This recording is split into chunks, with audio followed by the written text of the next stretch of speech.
Theological Foundation of Spiritual Leadership. Leadership has been something very wanting, even in the time of Moses. And according to this text, let the Lord, the first one, just keep it. Yeah, there is one there. Okay. Let the Lord, the God of the Spirit of all flesh, I'm reading Numbers 27, verse 16 to 17. Appoint a man over the congregation who shall go out before them and come in before them, who shall lead them out and bring them in, that the congregation of the Lord may not be as sheep that have no shepherd. That was Moses before he died. He wanted God to appoint somebody. So you can feel that leadership has been always something in want. Semantic of biblical leadership. There are, in Hebrew, more than 20 words to say leadership. But the English Bible and translations will use only 12 words. Let me give you some. When you read in your Bible, administrations, chief, commander, governing, kingship, master, prince, king, prophet, priest, ruling, that's some kind of words for leadership in the Bible. But in Hebrew, we have more than 22 different terms to say leadership. Leadership, we can call it spiritual, but I will call this morning biblical leadership, is concerned with people. And people can be in the family, in the tribe, in the army, in the cult, the worship, and later on, when the people of Israel asked for themselves a king to rule over them, God he added some kingship leadership. So without people, there's no leadership. That's the first thing I want you to remember this morning. Leadership comes with the presence of people. You shall appoint for yourself judges and officers in all your towns, which the Lord your God is giving you according to your tribes, and they shall judge the people with righteous judgment. So I took the heads of your tribes, wise and experienced men, and appointed them heads over you, leaders of thousands and of hundreds and of fifties and of tens, and officers for your tribes. Leadership in the ancient Near East and in the biblical world is mostly related to maturity. The word we call zaken means old, older, elderly. In fact, in Egypt, in the Moabite and the Midianites, the Gabonites and the Israelites, to be an elder means you were able to lead. But this figure is not always true, because David was king. He was less than 30 years old. Solomon the same. And I even found a young man, 7-year-old, who was king, right? And he was one of the best kings that we got. So leadership really is not about age, it's about wisdom. And according to Job 32, verse 7 and 8, the Bible tells us it is the Spirit of the Lord that gives wisdom. So I may say this morning again, to be ready to be a leader, you need to have the Spirit of the one who leads, God himself. Now I will talk about some kind and type of leadership. On family level, men will be the priest and the provider of the family. That's why in the Bible, you will never find the mother's house. It never appears in the Bible. But you will always find father's house. The household was characterized by the father. Although we know that the mother was the queen of the house, she was the steward of the home. She was the crown and the renown of her husband and her family through her good works. The more she was a good wife, the more the family was on top. Tribal leadership. When the Israelites were semi-nomadic, they were living in the desert, in the tent, the organization was based on the divisive supervisions. Tribe will be considered as such from 1,000 above in order to be a tribe in Israel. Less than that, it was in the army, in the worship, 100 persons, but to be a tribe in Israel, you needed to be 1,000 above. One of the basic sense of the word tribes is that it means divisions, and it calls for political oversight or military leadership. Old Testament leaders were mostly supervisors or directors who not only examine that the work is done, but also teaching the people how they should do the work. That was the thing I found in the Bible. Now I want to go to the New Testament view of leadership. They have two words only. But those two words will take the Old Testament background with Greek vocabulary. We have one word. We call it presbyteros, also elderly. As an adjective, the word can mean somebody older than somebody else. It can mean somebody or an older generation rather than another one. It can denote also for fathers, ancestors. But this morning, presbyteros means somebody distinct from the community, somebody who leads the assemblies of God. And that's the meaning of the New Testament that I'm interested to. We have another word for administration, leadership. It is kubernesis. Kubernesis means pilot. It's a piloting. It's a word that equates, the things of the boat. The captain who is there driving the boat, the ship, is a kubernetes. Is the one who pilots. And Paul uses this word to say the people who have the ability to administrate the others. Like a ship, leadership is a gift that gives somebody the ability to manage others. There's another word, the adjective kubernetes, is the one who is responsible for the management of something. And as such, we found that in the Revelation 18:17, where God is there worshiping with the elders. In the Old Testament, kubernetes refers to wisdom, counsel, advices that the elder gives to the young persons. Now I have another thing, is the representative leadership.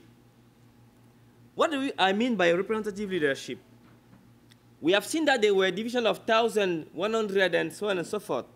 Every division in Israel's society, either in the family, in the army, in the worship, was in need of a supervisor.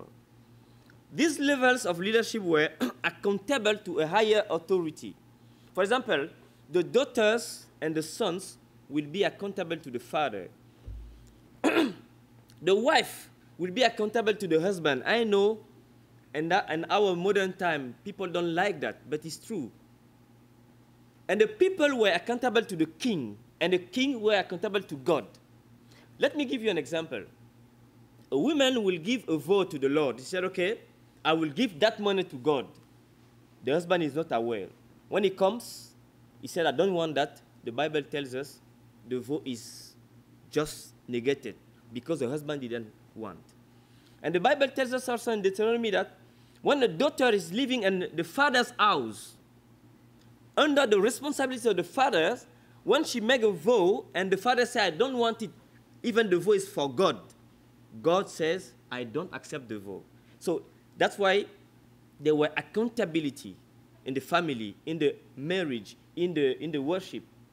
But nowadays, people don't like to. Nowadays, children want to command the parents. Women want to wear the pants. So everything is confused. But biblically speaking, there were functions that needs to be respected. They are to act on behalf of the hierarchical leader and to God. Leadership is a relation of influence. God's influence remains the core of every leader. Remember that in Exodus 18:21, before somebody must lead, God took his spirit to give to them in order to be leaders. Without spirit, as said this morning, there's no leadership. The goal for having leaders is for bringing God's people on his own term, his people to his final destination. What are the characteristics of leaders? Exodus says, look for able men from all the people, men who fear God, who are trustworthy and hate a bribe, and place such men over the people as chief of thousands, of hundreds, and fifties, and of tens. In my own experience, I've never been a leader because I am a frank speaker. The first time I had been in the position of talking in the committee, it was when I was chaplain. As a chaplain, I was in all the committees in the university. When I enter in the committee of finance, I will remind them that it is not possible that the chaplaincy will use $100 per year. We are here to bring souls to Jesus. We need to give money to buy brochure, Bible, and so on and so forth. They removed me from the committee. And the outcome, one day, they wanted to hire a secretary, and they wanted to give her a woman with a husband with 3 children, to give her $80 a month salary. As a chaplain, I said, no, this is not the way. Salary needs to be fair. And I told to the president of the school, you as a missionary, you have here 1,000, and they send you the money back to France, more than 2,000 as deposit. And you come here and you give an African person $80 per month. Is it fair? They remove me from the outcome. That's why I've never been a leader. Because people don't want people frank. But the Bible says, put able persons in order to lead. What matters is the man. If Patrick has the Spirit, that's make him somebody you need to work with. But what I notice, the more you are faithful to God and his word, the less you have position of leadership. That is my country. I don't know everywhere. Choose wise and discerning and experienced men from your tribes, and I will appoint them as your head. In my country again, nowadays they can destroy your life with one word. I remember in the committee they said, this man is not humble. Humility. How could you define that one? That's other things.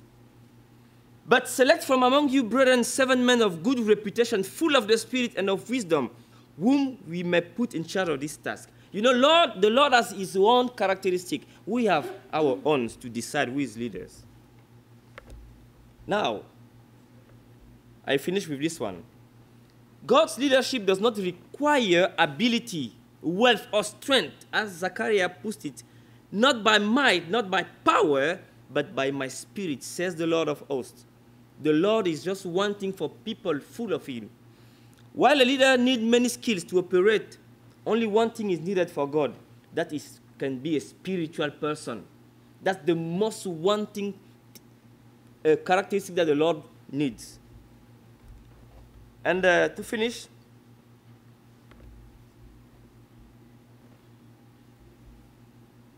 spiritual leadership will not be based on external factors.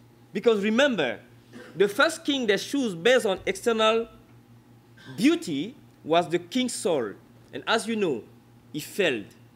He was so handsome, so tired, so good, but he failed. Leadership is not about external characteristics. And the Spirit of the Lord will rest on him. Spirit of wisdom and understanding, the Spirit of counsel and strength. That's why Jesus, when he came, he didn't come with good speeches. He didn't come with COO formation. He just came with the Spirit of the Lord. And you know what he has done to us. Biblical leadership, to conclude, is not only distributive and functional, it is a life of service, true experience, and God's-filled capability. Leadership is not to be confused with activities in which we are engaged. Leadership is to be faithful not in the essence of the person, but to be faithful to God. Leadership needs people to relate and to lead according to God's plan. although it has multifaceted, it works well when we imitate God as a good shepherd. And leadership is spiritual because leaders work through God's spirit and covenantal and 3 levels. God, the leader, and the people. You remove one thing, you are not a leader. If you remove God, you are one thing as a leader. If you remove the people, you are not a leader at all.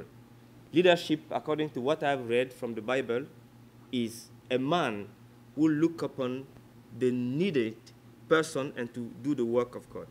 So I think leadership requires accountability to God, from parenting to deacons, to pastor, teacher, and administrators. They should all serve God in good faith.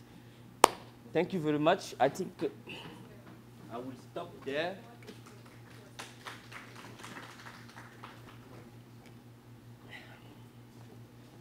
Thank you, Pastor Anani. And I think that we still have time for questions. We can have at least 7 minutes for questions. Do you have questions? Do you have questions? Okay.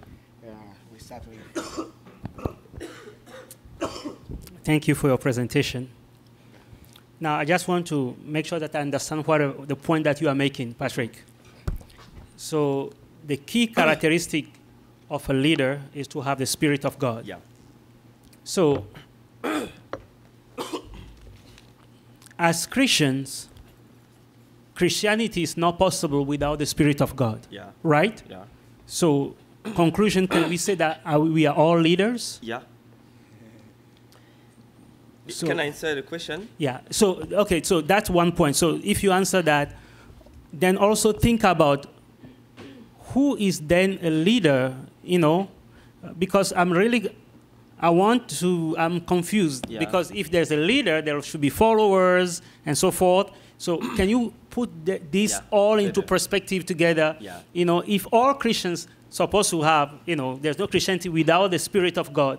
And once you have the Spirit of God, you are a leader. Yeah. So who is the leader? Who is the presbyterios in that sense? Yeah. You know, if you can clarify, it would be nice. Here, the mistake we've made sometimes is to take the word understanding of leadership.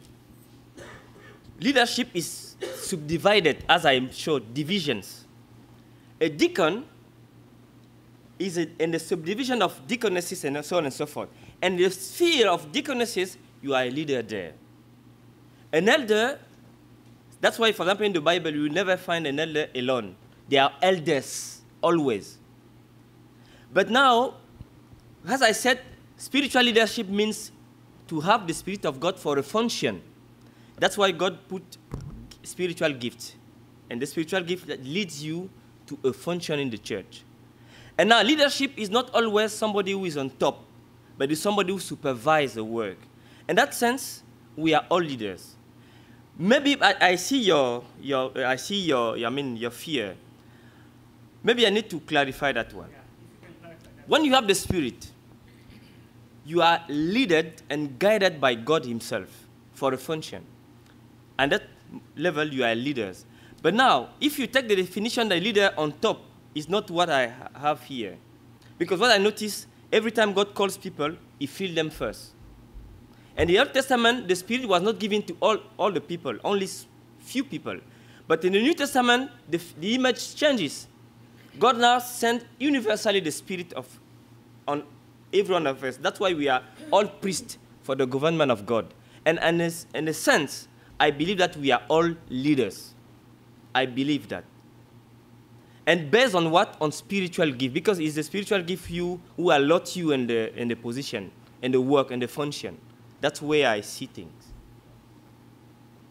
I don't know if your fear has gone. Maybe if you can.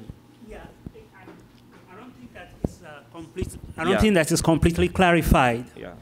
Because, you know, Patrick, if you say today that somebody is a leader, you have to also. I think there's this biblical hierarchy.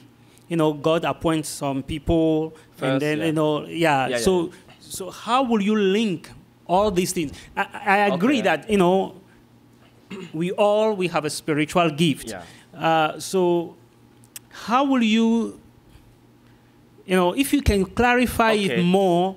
But let us think about that. You said apostles. You said elders. You said pastors. But I want to ask you a question. Yeah. If I'm an apostle, am I a leader? Yes. If I'm a deacon, am I a leader? Yes. But God himself put ranks. Mm-hmm.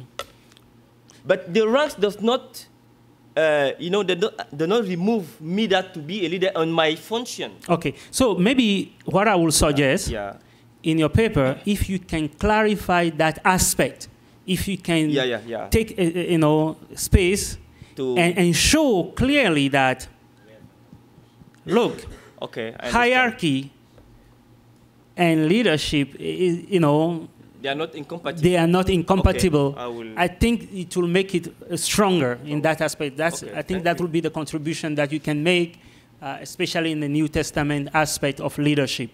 Thank you. Thank you very much. Pastor Moyo, you have. Thank you so much, Pastor Patrick, for the presentation. My question is on the point you raised that leadership is about people. Yeah. I have heard leaders who say, me, I don't care about people. All I care is about God. What would be your comment about such kind of leaders? Then, number two, I also want to link to the illustrations that you gave about yourself being in a committee. You speak your mind, you are removed out of that committee. The problem you are trying to control is not controlled, it continues. Yeah. Maybe even that person who was supposed to be given the 80 pesos, $80, is still getting that $80. How would you now look at your leadership?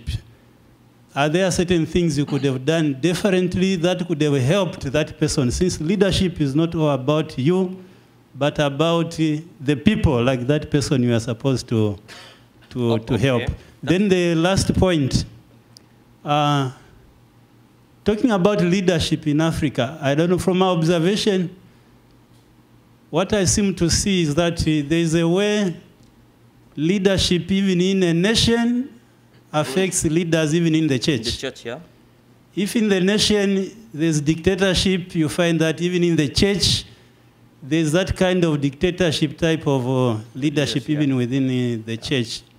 Now, talking about spiritual leadership, what is it really that we need to have that can help us go beyond the nation? I'll even connect this to what Dr. Donzera said about our traditions. Okay, the first one about people. In fact, when God will judge the leaders, he judges them according to what they have meant to people, the widow, the fatherless. God himself is the good shepherd, and he took care of those people. So when he comes to judge the people according to the book of Jeremiah 35, the questions he asked them, why have you not taken care of my people? He will quote those people. So if a leader says he does not care about people, to me, I think he's not a leader, because I believe that without people, there's no leadership. The illustration I gave, the good news was, as a chaplain, my right was to remind the people in the committee what was the Bible standard. Every worker needs a fair salary. And I say it. Maybe they thought that I was fighting them. No, but I just say it. And they considered, and they gave these ladies $160. I win the battle. But to me, I thought it was $300 I proposed to give. I spoke and I proposed. Now, according to what you mean, maybe it means that maybe my character was a fighting character. Pastor, I believe that we were all called with our characters. I will never resemble somebody else.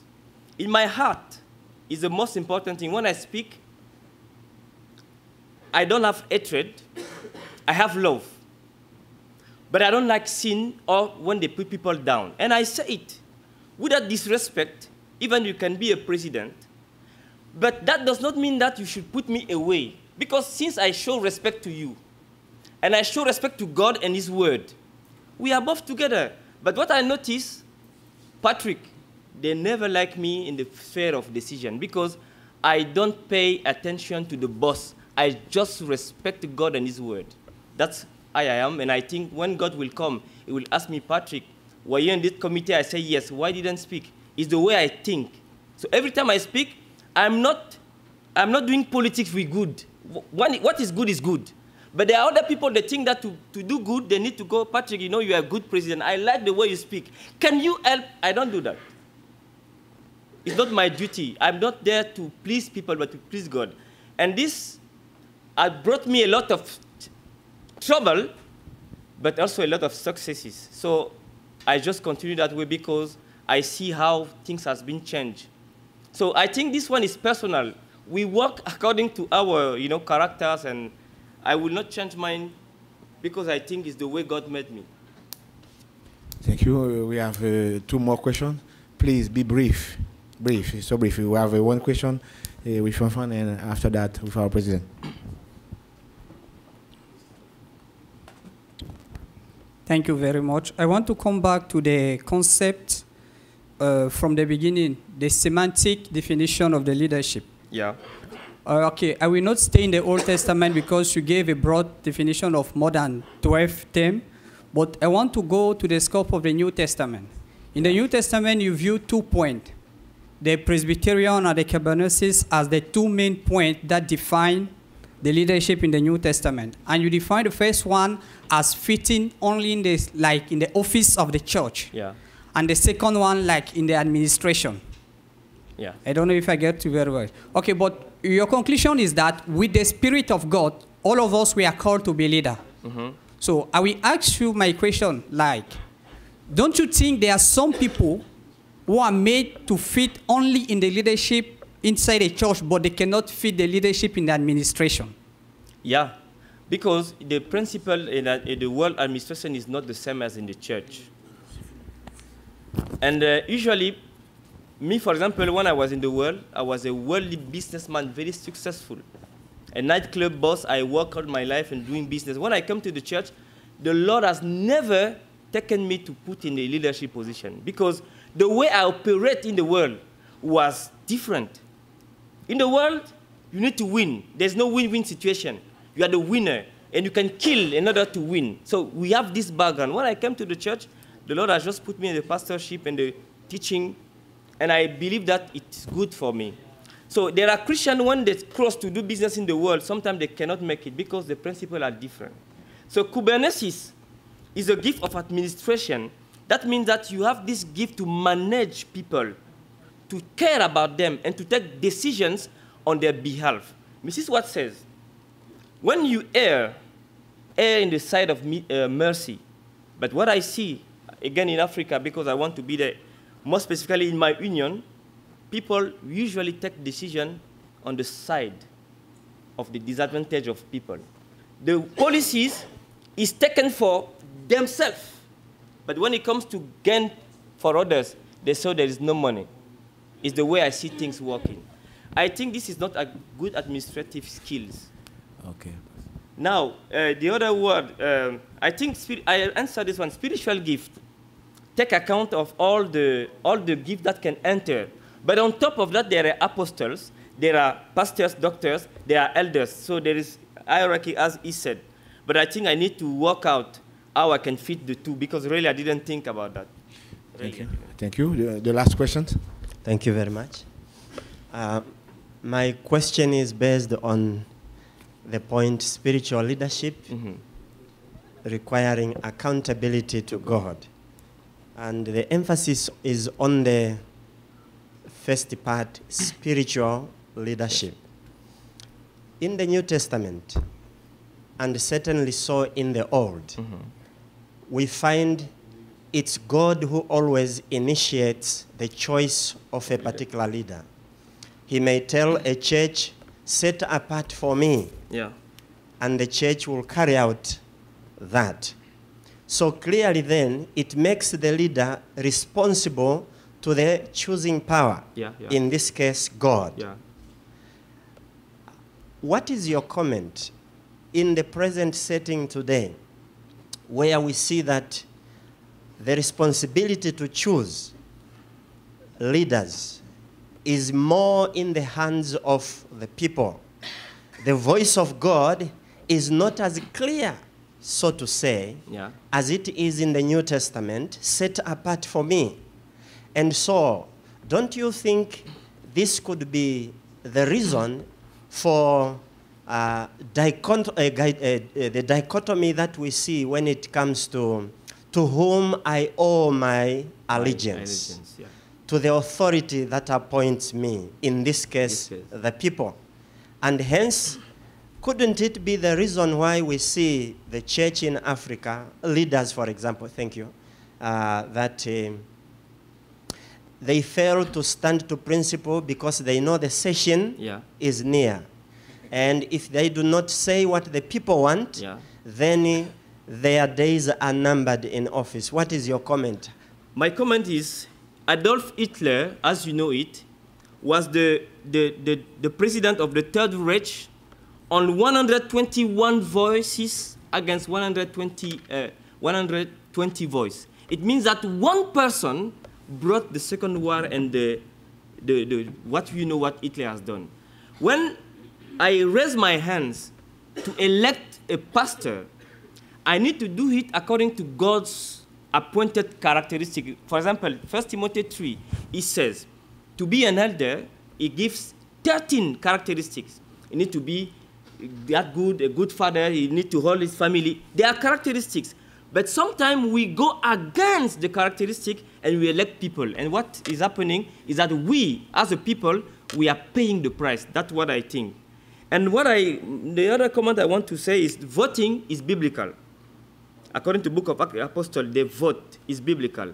But they don't vote based on their own perceptions, but on God's words. Either a deacon, either an elder meets the requirement, he should be in the positions. But what I see is on preferences, and that is bad. Thank you very much. Thank you, Pastor. Did you appreciate the presentation and the answers? Give me a hand. Thank you, thank you, thank you. Thank you very much.